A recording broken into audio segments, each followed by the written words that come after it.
je t'aime, Bruxelles, je t'aime. Tu m'as fait manquer, Bruxelles, je t'aime, Bruxelles, je t'aime.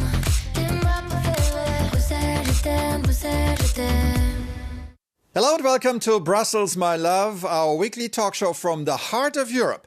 Here we discuss what moves Europe, for better or for worse. I'm Stefan Grobe. Thank you for joining us. Coming up this week, the war in Ukraine is continuing unabated. Just hours after a phone call between Donald Trump and Vladimir Putin last week, Russia fired a record number of drones and missiles at Ukraine. Trump seems to be increasingly fed up with Moscow, announcing more arms deliveries to Kiev only days after pausing weapons shipments. Is this his final word? Can Europe step up and replace US weapons in case Trump changes his mind again? And at their first bilateral summit, EU candidate Moldova pushed Brussels for accelerated accession. Because of repeated hybrid attacks from Russia, Moldova wants to join the 27 as soon as possible and is now eager to align with EU standards as grounds for decoupling its enlargement track from Ukraine's. For now, Brussels appears unwilling to do that. Is the EU sending the right signal to countries threatened by Russia? So, serious questions for our guests this week, and here they are. Tinatin Ahvlediani, Research Fellow in the EU Foreign Policy Unit at the Center for European Policy Studies. Anja Skricipek, Research Director at the Foundation for European Progressive Studies, and Michel Haas, researcher at the Ghent Institute for International and European Studies and an Associate Fellow at the Egmont Institute. Thanks again for joining us. But before we get the conversation going, let's take a look at the current situation in Ukraine. Russian strikes on Ukraine. And more strikes on Ukraine. In recent weeks, Moscow has launched near-nightly air attacks using missiles and drones. A lot of them. According to the Ukrainian government, in June alone, Russia sent over 330 missiles, 5,000 combat drones, and 5,000 gliding bombs against mostly civilian targets. At the same time, the Trump administration first decided to halt some weapons deliveries, especially ammunition, only to reverse course a few days later. Ukraine has to defend itself is Trump's latest mantra. The surprise move came after a phone call Trump had with Volodymyr Zelensky, which the Ukrainian president described as a fruitful conversation. For now, the arming of Ukraine seems to be safe. Will this impress Putin?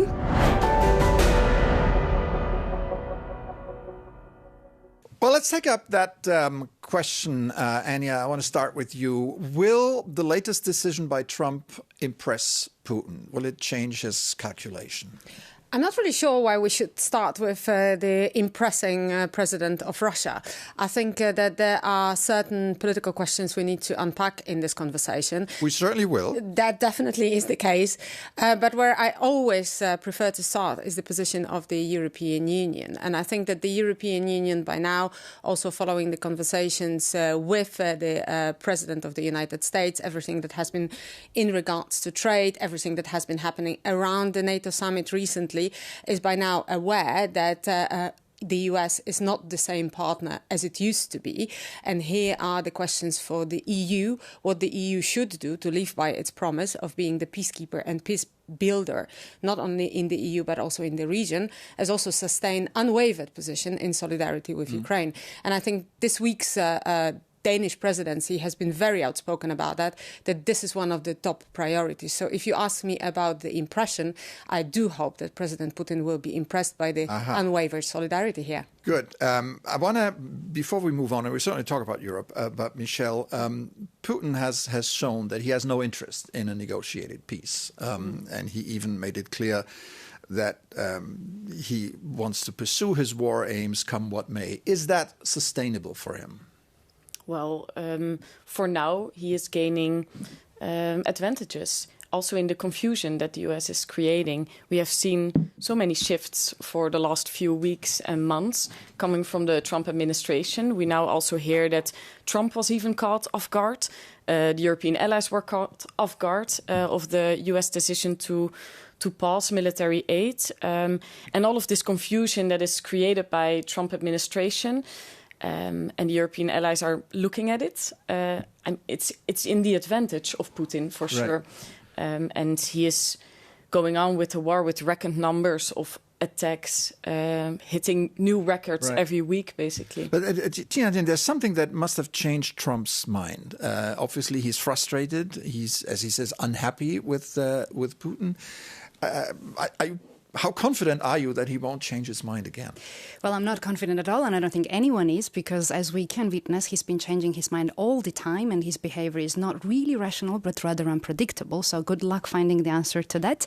But I would just like to say that this is a wake-up call, yet another wake-up call to the EU, that any time the gaps may be coming up, and they are there, that any time Trump changes his mind to renew arming Ukraine, EU should be ready to stand up. And I very much agree with what Anya has said, that it's extremely important that EU walks its talk, and this is a candidate country we are talking about, right? Is the enlargement at all credible if the EU cannot defend its candidate country or cannot make sure the enlarged union can be secured? The question whether Putin is pleased or not pleased, I agree with Anya, we should not be talking about it. The question we should be asking is Russia winning this war? As Michelle said, it has been making its advantages. Of course, it's not winning the war, but it's neither losing the war, right? So there is a strong political will with the EU, with the US, with the minor gaps here and there, with the Trumps changing the mind, and the like-minded countries that Ukraine needs support, and the West should keep up, arming Ukraine. The question is this enough to win the war? That's, I think, the question they should be asking. Of course, the background of my question about Putin is he now ready to make important move, diplomatic or military? Now that the Americans have more or less sided with Ukraine after, several months of uncertainness? I mean, there's not really a shift in US policy yet. We have seen more sympathy maybe for Ukraine coming from Trump, which could be a good sign. But eventually what's on the table right now is still not a new US aid military package that will be improved or approved by Congress. Yeah. It's still about the military aid that was already flown to Ukraine and still was going on for a couple of months. It's not what it was under Biden, is that what No, yes, yeah. Indeed. So, we heard different messages, first pausing it, then not pausing it, but we still should go or derive from the observation and the strategy that the US might not approve a new military aid package to Ukraine, because we have no signs showing that might be the case. So the EU actually knows what to do. It's quite predictable in that sense. So what should we do? Well, the question is, I think this question about what the EU should do is incredibly important, because it also stretches the borders of imagination. Things we had known about geopolitics and geopolitical order are no longer there. I think there is a lot of calculations happening now in the European Union what a potential withdrawal, complete or incomplete, would have meant, both when it comes to financial aid, but also the military supply. And I think for the Europe, there is a couple of questions. How this defence union should look like, what type of leadership, democratic legitimacy it should have. What would it mean financially for also the European companies that are producing weapons that are helping? What would it mean for the transport, for innovation, intelligence service, if you want? And I think in that sense, what is important, and this is why I very much enjoyed that Euronews picked this topic today, is to have a public conversation about it. I think many people in Europe are overwhelmed with the idea we are moving to the defence union. Is it welfare against welfare? But of course, if we are changing the economic model of the European Union, if we are walking the talk, that also will have important implications across our economies. And for that, the recent polls, for example, by Data Praxis, are showing that the Europeans are very sensible by saying, if we don't have the expenditure on defence, we will not have welfare. But we can combine both. And here, Brussels should not make a mistake. Before I come to you, I want to bring in Stephen Everts, the director of the European Union Institute for Security Studies and a former senior advisor to the EU High Commissioner. We wanted to know from him whether Europe should step up its efforts to help Ukraine and what might be preventing that from happening. Take a listen. It's very interesting.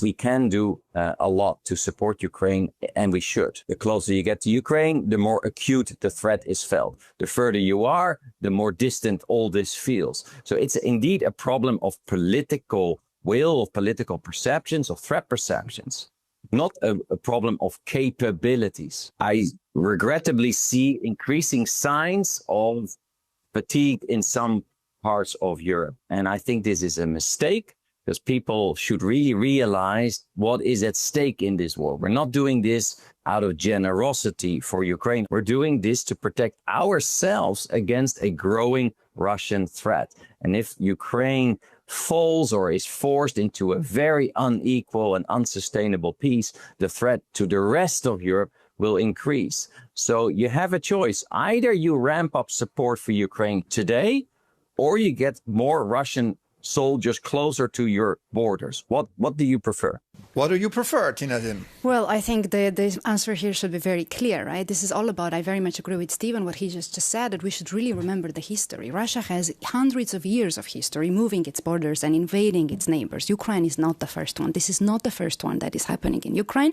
We had the annexation of Crimea in 2014. We had Russia invading in Georgia in 2008, and all the other wars prior to the, all the Soviet influence and all that. So we should not forget that, and this should be the clear message also for the audience. And Russia does not stop there. We are not talking here about Ukraine only. This is about the security threats for entire European continent.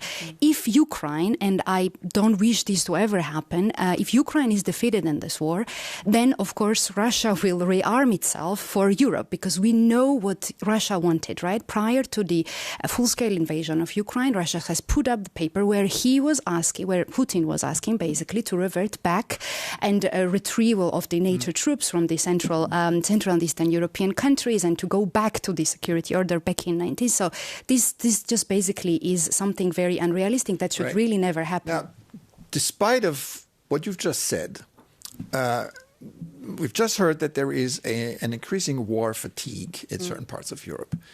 Do you see that too, Michelle? And is that a problem? Yeah, well, I just finished a big study on threat perception, which he's mentioning as well. And we haven't seen a convergence of threat perceptions among European states, also not among the public. And this is, of course, translated in their ramping up their own defense, contributing to collective deterrence, and their support to Ukraine. So you see a lot of differences between European states. And the lack of unified threat perception is kind of the main constraint in this. But maybe we should also shift the debate a bit. It's not all about solidarity to Ukraine. It's actually supporting Ukraine is the best form of European deterrence. Also including Ukraine, who is producing way more than at the beginning of the war in terms of industry and so on, in terms of training and experience in modern warfare. It is actually just key for European countries to include Ukraine and to keep supporting Ukraine. So that might shift countries who already have or will keep having a low threat perception. If they know it's also something they can gain from, that could be the final push maybe the job is to convince Spain, for instance, to see this more seriously, right? But I think Spain has been arguing very strongly that the perception, and here, Michelle, you said there is a divergent view on what is a threat. And of course, the war in Ukraine is probably differently felt in Lithuania, Latvia, Estonia, Poland than it is in Spain. But at the same time, also Spain has now recently faced blackout, and I think that this is where the Prime Minister of Spain has been very right, saying, the threat of the perception of threat, the perception of what can be an aggressive act should not come down only to the military action, and this is where his argument behind the 5% difficult negotiations has been around. There's so much more into that. We haven't covered that when discussing the issue of the American aid, but part of the American aid is, of course, intelligence, and this is where the EU is not yet ready fully to step in, something we would have to anticipate if we really want to get Europe prepared, not only for today and not only for in the context of the Russian brutal aggression on Ukraine, but actually for Europe to thrive in the new world that is emerging.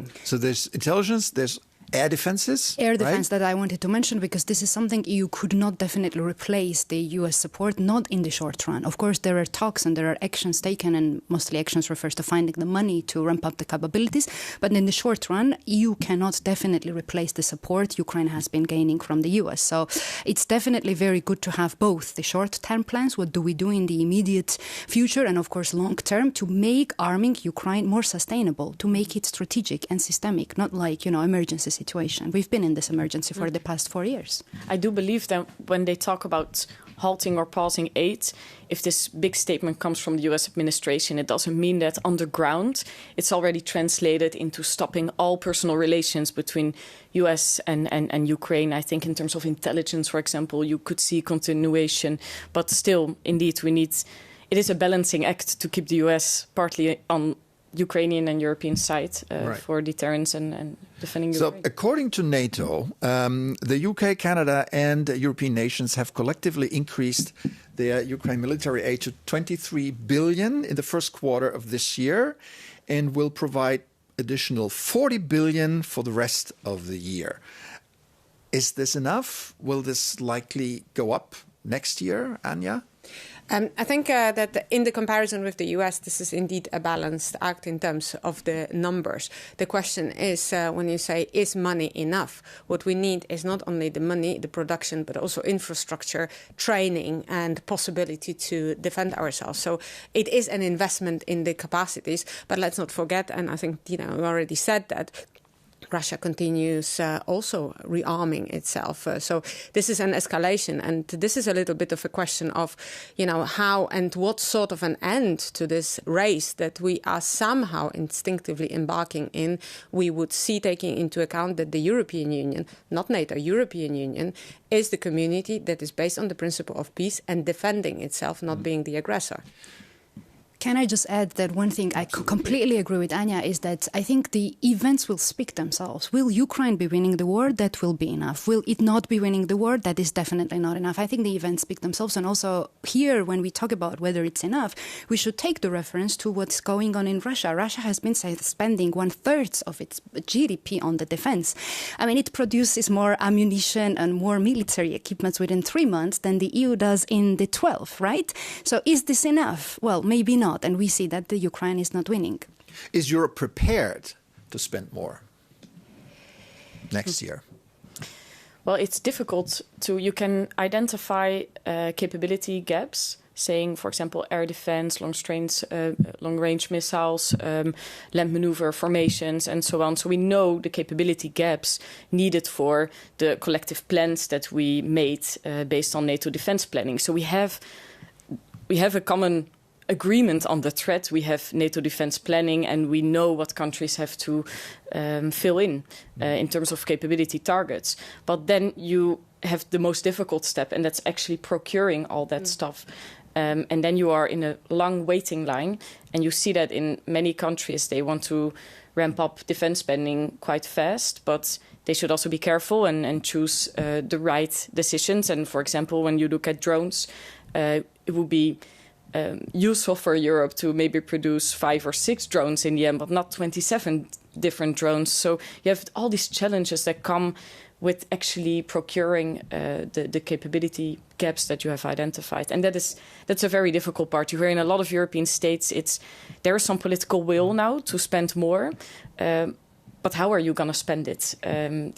That's right. Not an easy question. And where I think it's also the question, plus also diversity, because here again we focused, because of the topic of the conversation, on very much defense and armament. But there's so much more that is needed for the humanitarian aid and actually reconstruction of Ukraine, that we have to be talking in parallel, because we have the imminent enlargement conversation on the table as well. This is a financial contribution. There is a separate one that dedicated for the defense spending. But on that, I would definitely agree with you both that we see that there is is increase in the defense spending in some of the member states, but as you said, there is a massive heterogeneity. Member states are just divergent. So I would say there is no common and same political will across the union, but there is definitely a generally political will to basically ramp up the spending. A momentum. Momentum. So to sum it all up, you said Ukraine needs to win the war, period. We've said that Europe is doing its part now, slowly, but they are. The Americans are now moving away from Putin and supporting Ukraine for now. Putin, we've said, is not going to give up. What is the end game here? And what about the diplomatic efforts? Are they dead now that Trump has abandoned them basically out of frustration and he's not going to get the Nobel Prize for Ukraine? Anya? Not according to the European Parliament, because this past week the European Parliament in Strasbourg has been discussing the resolution. It was a joint motion for the resolution, which pretty much calls for re-establishment of the Ukraine, recognises the war of not just a few years, but 11 years to be specific, and calls for the peace that would be endorsed by sovereign Ukraine as such. I think, the declaration from the side of the European Union is very clear and very strong, because that's the point where you cannot show any weakness, even if the times are difficult. You have to stand by the ethical, moral and international law type of principles. Michelle, you want to weigh in? I mean, the harsh reality is also that the European Union will not have a lot to say in terms of peace agreement negotiations between Ukraine and Russia. And I feel like the US needs to have some sort of role. We don't know. Like you said, it's quite unpredictable. But the end game should be to keep going on with some form of diplomatic negotiations while also supporting Ukraine military so that they have a better position.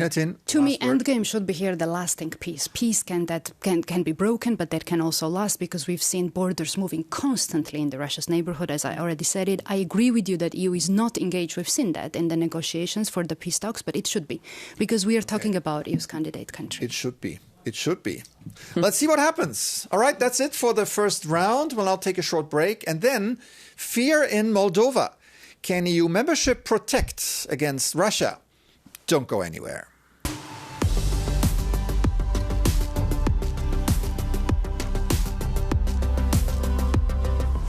Welcome back to Brussels, my love. Our guests are still Anya Skricipek, Michelle Haas, and Tinatin Ahvlediani. Fear is rife in Moldova and elsewhere in Eastern Europe. Fear of an aggressive Russia that can't be tamed. Or can it? The government of Moldova, an EU candidate country since 2022, is pushing to accelerate the membership process to be out of reach of Russian claws. For now, Brussels is lukewarm about it, especially because it would mean to decouple Moldova from Ukraine, as Brussels prefers both countries move forward in tandem. But if Moldova can continue to demonstrate tangible reforms, economic resilience, etc., can the case for accelerated accession be ignored? Well, first of all, I'm very happy to see finally that after being dormant for the past 2 decades, enlargement policy is really very much revived. But this is because of the momentum that Russia's full-scale invasion of Ukraine has brought up. So it was Ukraine who has, applied for the candidacy, and it was Moldova and also Georgia who kind of followed the process. So here the lead of the enlargement to the east was Ukraine. But now what we're witnessing is, Moldova is currently not at war, while Ukraine is at war and has so many issues to deal with. And of course, Moldova has a very strong political will, given its current government, to really accelerate its reforms. And enlargement policy with its own merit-based approach, meaning if the countries deliver, you should also deliver. It's, no surprise that we are witnessing Moldova going fast forward. Right. You could say that Putin is pushing this process, bringing these countries together, because without that pressure, Anya, would we be there where we are right now? Certainly the geopolitical context is something, as Tina has already said, that prompts the conversation. But I think there's something for Europe that has been, so much spoken in terms of existential crisis to deliver on the promise that it has made when it comes to enlargement, when it comes to reforming itself to be able to enlarge as well. But also also not to have a generation passing without the next enlargement, because otherwise that would be actually the case. And in the previous mandate, we've had a lot of important leaders from the member states talking about even the numbers, how many countries we would have at the end of this mandate. And when we are speaking about the countries, there is indeed a diversification when it comes to readiness. And when I look at Moldova, that is just about to face also elections, which we shouldn't forget, because it is not Putin and Putin only. We always speak about the Russian propaganda, infiltration, of course, also because of the cases that we had in neighboring countries recently. But the population in Moldova, according to at least the polls, if to trust the polls these days, is predominantly pro-European. And I think the European Union has something to do not to disappoint the hopes that were invested in it. What about the Europeans? I remember years ago when there was, the chatter of Moldova joining, nobody took it really seriously. But now it's different, right? How do you see that? I believe what has changed due to the full-scale invasion of Ukraine is that being in between alliances, being in the grey zone in terms of EU member states or also NATO. You've seen Finland and Sweden joining quickly after the invasion of Ukraine and speeding up the process, while before it didn't really have enough public support. And I think you could see the same kind of pattern with EU member states or candidate member states, that they don't feel protected enough, right? So geopolitical change, being in between, we have seen this neighborhood policy, of course, after the Big Bang of European Union enlargement. And now, due to this geopolitical change, we've seen a shift in what it means to be a candidate state. And I feel like the European Union needs to have a more clear strategy on what do we envision geopolitically in terms of security and so on for this candidate states. And that is more unclear right now. Now, Moldova has a strong lobby in the European Parliament, and one of its most outspoken supporters is the Romanian MEP Siegfried Mureșan from the EPP. We asked him in Strasbourg this week why the EU should support Moldova's rapid accession to the Union, and here's what he said. Take a listen. The Republic of Moldova is a country which is becoming increasingly important to the European Union. It's a neighbor. It's a country that is geographically located between the European Union and Ukraine. It's a country that is being led in a very pro-European manner by a pro-European president, a pro-European government, which is supported by a transparent pro-European majority. In spite of the crisis, the illegal, illegitimate war in Ukraine, it is reforming the judiciary, progressing, modernizing, starting to fulfill EU accession criteria.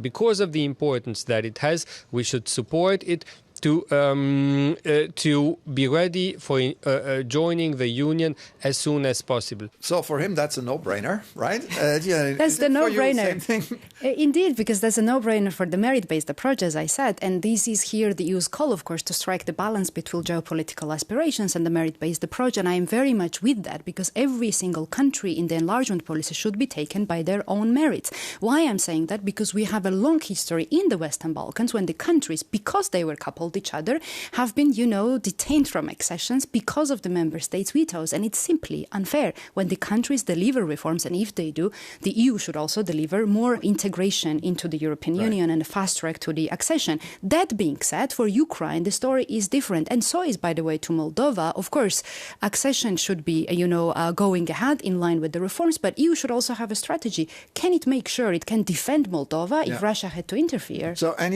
all the experts say, the EBRD, for instance, said that Moldova has a resilient economy by now, and so there are no arguments on that front. But for Brussels, enlargement is not only a diplomatic process or economic process, it's also part of a geopolitical message. Should Europe still be paying attention to Russian sensibilities at this point in time? Well, certainly, especially that we've just discussed that this is a very complex region, also because of the proximity here. The quote from the European Parliament was accurate, and I think this is what you see also in the documents that resulted from the first EU-Moldova summit, which I think are very much instructive in terms of how the EU sees the space of Moldova in its geopolitical, if you want, approach. But what I think is also interesting about the Moldovan negotiations and the accession process is that it's taking that into a parallel, if you want, trajectories. One is, of course, the accession, which requires that all the chapters are being negotiated, reforms done, completed. The growth plan for Moldova is, of course, a segment of it.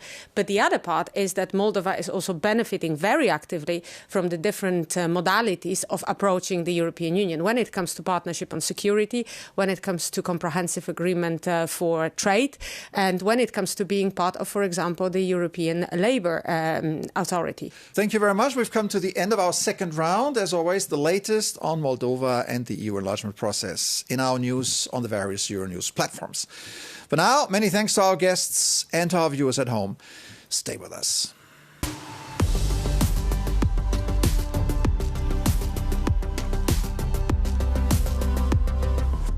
Welcome to Brussels, my love. I'm Stefan Grobe. My guests are the political scientists Michelle Haas, Tinatin Ahvlediani and Anja Skricipek. All across Europe, conscription debates are heating up.